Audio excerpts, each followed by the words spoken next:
Grabe. Guys, napaka-squeaky, naririnig nyo ba yun? By the way, pakilala ko sa inyo itong Anta Zap 1TD. For me, pag traction ng pag-uusapan, ito na ang the best ng Anta budget shoes, no? By the way, ito po, budget shoes din to ni Dante DiVincenzo. Basta sa Minnesota Timberwolves, no? Na shooting guard. And guys, natutuwa ako kaya ko yung sinabi kasi mapa indoor, mapa outdoor, panalong-panalo yung traction nito, no? For me, mas gusto ko yung traction nito, mas squeaky ito kaysa dun sa Anta Mountain 2.5. Ang maganda pa kasi sa traction nito, guys, no? Solid rubber outsole na hindi nag-a-attract masyado ng dust. And kahit mag-attract ng dust, dahil sa outdoor ko siya nilaro, makapit pa rin, napaka-squeaky pa rin, no?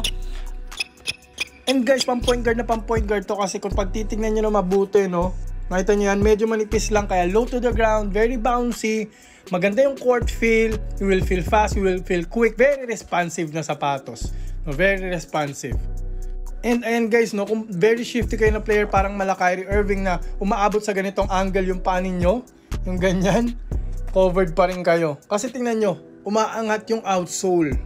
May TPU rin dito guys for lateral containment and yung logo may support din. Ayun, umaangat yung foam to act as a sidewall and dito rin, no, napaka-sturdy, napaka-rigid. Maganda talaga yung support ng sapatos na to. Kahit pang point guard, very supportive pa rin siya. Pero lastly guys, ito pa, makinig kayo. Yung fit kasi, importanteng malaman nyo. Medyo narrow po ito, no? Pero yon very comfortable din po kasi tingnan nyo ang kapal ng padding, makapal po ang padding sa loob.